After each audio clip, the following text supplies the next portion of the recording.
Peace, fam. It's ThePreshaCooka, and I'm back with a review of Tasha K's recent interview with Kirby, who is the ex-girlfriend of Majah Hype, a YouTube personality. First, before I get into the review, I want to say shout out to MV, who requested this review, and so hopefully you like it. Let me know what you think in the comments. So I don't know if you guys have heard about this story before, but or if you know about Majah Hype. I've watched some of his videos before on YouTube. I gotta say, he was very funny. He was a very funny man, and for me it appealed to me because he's Caribbean, so some of his humor, it felt funny because it could resonate with me. I think he's Trinidadian. I don't remember, because he used to do a lot of different accents from different Caribbean people, so it was kind of hard to tell. But I want to say he was Trini, but I could be wrong. Anyway, so that was where I first heard of Majah Hype. And when stuff came out about him, I didn't even connect the dots until later down the road. So anyway, if you guys had been following, you heard that his ex-girlfriend Kirby had came out and made some allegations. And, I read about it in different publications online. Now, Tasha K, who is really, really Tasha K is racking up them interviews. She's not playing, okay? She said, I'm Oprah to the bullshit, okay? She's out here interviewing everybody and their mama, and she's doing a good job at it. I'm going to give her props. And like I said in the Treasure interview, I think Tasha K has really sharpened her interviewing skills. I feel like she has a better ability to connect with the people she's interviewing and not just trying to get messy tea, which is part of your job as an interviewer. But, she's doing it with compassion. So I didn't see any issues here. So Kirby was on, and first I want to say I absolutely believe what Kirby said in her interview. I absolutely believe she went through this. I don't think she has anything to gain, and I also don't think she's lying. That's just what I have to say.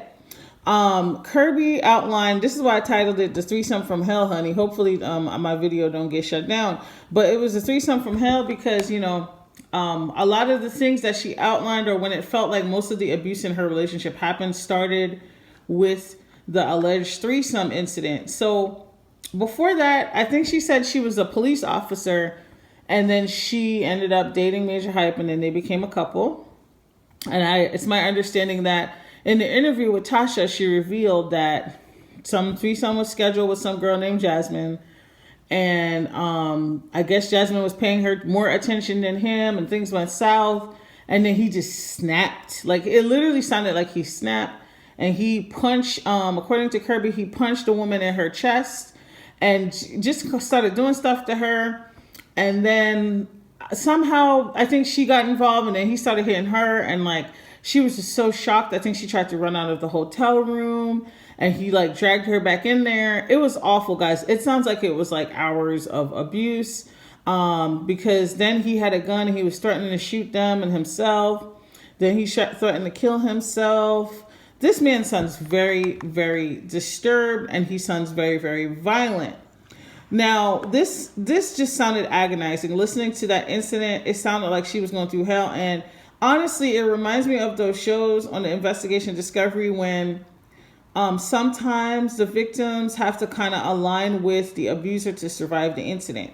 So that might look like empathizing with them, just whatever it is to get through that incident. And it felt like in this particular case, because this was the first time she experienced it with him, that's definitely what she did. Now, somehow she survived that night, and I think she tried to get away, and he apologized and stuff. This is what happens a lot with people who are in abusive relationships. This sounds like the cycle that you see where the person does something, the abuser attacks them, and then either blames the victim or swears up and down, they're not like this, and somehow they get taken back. In another incident, Jasmine resurfaced, and I think she was trying to get away from him, and Jasmine ratted her out. That was a little weird, but it doesn't surprise me, because some people are so used to the abuse that even when they see somebody else getting abused, they kind of co-sign it. And it kind of, if you think about it, when for example, and here's a trigger warning, but when people are getting sexually abused and they go and tell the parent might downplay it or pretend like it's not happening or call the person a hoe or everything that they do everything but validate and keep that kid safe. Some parents, right? Those parents are trash. I said it. Anyway, so it kind of felt like that, but it doesn't surprise me that this woman was so indoctrinated that she was going to rat on her when she was trying to escape. Now, I think she ended up moving in with him. And I know that the way I'm telling the story takes away from the fact that she contemplated leaving him. I highly recommend listening to the interview because obviously it fills in all the gaps. I'm not just here to recount the story. I'm just here to give my commentary. And the way I feel about it is she ended up staying with him for a little while longer. And, she ended up, I think her son ended up seeing her get abused because he was living with them. And it just sounded horrific. It sounds like she became a shell of herself. She was trying to hide her scars and bruises and shit from her family. It sounds like he successfully isolated her from her family. That's something else to think about, guys. Sometimes an abuser, before they begin their foolishness and their evil, they will isolate their target from their loved ones. That's how they get complete control. So just remember and to think about that. Eventually, I don't even remember how it ended up. She ended up getting away from him and ended the relationship. And I think because she left, that was when he did revenge porn on her and released videos of her sex tapes. I guess they were with him. And then on top of that, he tried to accuse her of being a cheater. Let me tell you something. I don't know if she cheated on him or not. And quite frankly, I don't give a F. That's absolutely no reason to beat the dog shit out of this woman. You could leave her, you could do whatever, but I just don't believe it. I don't believe it. I think that abusers will do everything but take responsibility for their actions, okay?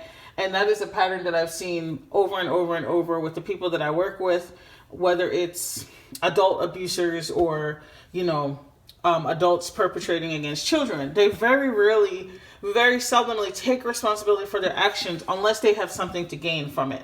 And it's very sad. So thank God she got away from him.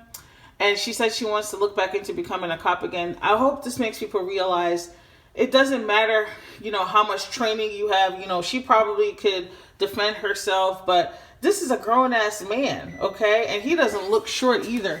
Oop, there's my dinner. I got to turn off this oven, child. Sorry about this noise. It doesn't matter who you are, we can all end up in vulnerable positions. And, whenever, I hope if anybody's going through this, that they get help, get away from this person. They're not going to change. And if they do change, they're not going to change with you in their life. Let them go get better by themselves, okay? It's never worth your wellness and your well-being. Get out, okay? Get out, seek help from a shelter, look up how to safety plan, because sometimes you got to have a safety plan before you leave, because the most dangerous time for a woman in an abusive relationship, and I shouldn't just say a woman because men get abused too, but the most dangerous time for somebody when they're leaving an abusive relationship is when they leave, okay? That's when that person really, really, really, really loses their minds and they do drastic measures, and sometimes that results in death or further harm. So, it's good to have a plan. I know somebody who she planned, I want to say for 6 or 8 months before she packed up her kids and left. And she actually had to go out of state, right, or out of province and even though that's risky because it could be looked at as kidnapping, she'd rather risk that than, go somewhere in the province and this person finds her. So this is no joke. If you're a survivor, shout out to you for being, a survivor. And I hope you're getting the healing, and I hope you're experiencing beautiful and loving and caring relationships. This is never acceptable under any circumstances. I grew up in an abusive household. I could see what it could do to people. And at an early age, I was like, nah, it's never going to be me. And no. So that's all I'm going to say. I'm not going to get more into it. But guys, let me know in the comments what you think. Okay, so while I do welcome opposing viewpoints and opinions, This is a very sensitive topic. Please don't come in the chat and write, this lady was a hoe and she got what she deserved. If you write things like that, it will be deleted. And especially if I don't know you, you might get blocked. Okay, so don't write no ignorant shit in the comments because this is a very sensitive topic. But we can respectfully agree to disagree. I don't mind if people's opinions are different. Like maybe you don't believe her, that's fine. But, you know, it's just a sensitive and touchy topic. Anyway, guys, let me know what you think and I'll see you guys soon for something else. All right, take care.